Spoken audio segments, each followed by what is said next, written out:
পারলে ওকে বৌমা বলবা, না হলে কিচ্ছু বলবা না। আমরা এক কাপড়ে এখান থেকে বের হয়ে যাচ্ছি। চলো ভাইয়া, তোমার হাতের ব্রেসলেটটা দিয়ে যাও। আসো। হ্যাঁ, আমি তো আমার বাবার রাজপ্রাসাদ ছেড়ে শূন্য হাতেই মাটির ঘরে আসছি। আমার মতো মানুষকে ফুল দিয়ে কি লাভ? কি বলতেছেন বাজান?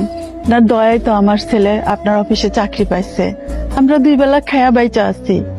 আমার সামর্থ্য ছিল তাই আপনাদের জন্য কিছু করেছি। এখন আমার কোনো সামর্থ্য নেই, আমি এখন শূন্য। আমাগর যা টাকা পয়সা আছে সব আপনার দিয়ে দেবো, আপনি আবার নতুন করে শুরু করেন সব। আমার কাছে তো আর কিছু নাই, এটা বিক্রি করে তুমি নতুন ব্যবসা শুরু করো। ভাই ধর, আমার কাছে তো কিছু নাই, এই গহনা জোড়া আছে তোরে দিলাম, তুই বিক্রি করে ব্যবসা শুরু কর ভাই। আমার জীবন থাকতেও আমি ওই মাইয়ার আমার ছেলের বউ হিসেবে মাইনা নেব, কিছুতেই না। কিন্তু আম্মা, আপনি না মানলে কি হবে? আপনার ছেলে তো মাইনা নিছে। আমার ছেলে তো একটা গাধা, সারাটা জীবন খালি এর উপকার করছে, ওর উপকার করছে।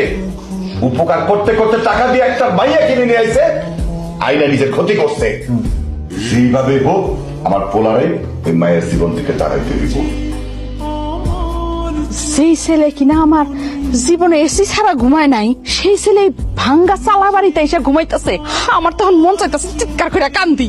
কান্দো রাজার মা কান্দো, ছেলে যদি বিয়া কইরা বইয়ের ছলনায় পইরা যদি বাপ মারে ভুইলা যায়, এখানে আমগো কান্দন ছাড়া আর কিছুই করার নাই। আপনি যে কাজটা করতে আসছেন ওই কাজটাই করেন, ওরে বুঝাইয়া দেন। জামাই, তোমার কারণে আমার শ্বশুর বাড়িতে অনেক প্রবলেম, তোমার কারণে আমার সুমন্দি এই ভাঙ্গা বাড়িতে আইসা উঠছে। দেখো, আর কোনো ঝামেলা বাড়াইতে চাই না। এখানে 5 লাখ টাকা আছে, এটা নিয়ে তুমি আমার সমুদ্রের জীবন থেকে চলে যাও। এই 5 লাখ টাকা দিয়া তোমার জীবন সেটেল হয়ে যাবে না। 5 লাখ টাকা কেন, 50 লাখ টাকা দিলেও আমি আমার স্বামীর বাড়ি ছাইরা কোথাও যাবো না।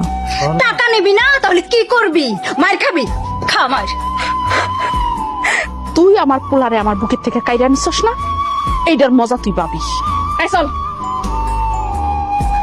এই শুনেন, আপনার সাথে আমার একটা কথা আছে। আমার মনে হয় কি আপনার আমারে ছাইরা চলে যাওয়া উচিত। আপনি আমার জন্য কত কিছু করলেন, আপনার পরিবারের সব মানুষ ছাইরা আপনি আমার জন্য চলে আসছেন। এই সাধারণ একটা বাড়িতে এত কষ্ট করে থাকেন কেন, কিসের জন্য? কোনো দরকার নাই। আপনি এক কাজ করেন, আপনি আপনার বাড়িতে ফিরে যান, তারপর সুন্দর একটা বউ দেখে বিয়ে করে নেন, সুখে শান্তিতে থাকেন। চুপ! আর একবার ওই কথা মুখে আনবা না। 3 বার কবুল বলে বিয়ে করেছে কি ছেড়ে দেবার জন্য? জীবনটা ফুলের বিছানা না, জীবন মানেই একটা যুদ্ধক্ষেত্র। তুমি আমার স্ত্রী, আমি তোমার স্বামী। আমার হাতে হাত রেখে সারাটা জীবন যুদ্ধ করতে হবে। আর ভুল করেও কখনো ছেড়ে যাবার কথা বলবা না।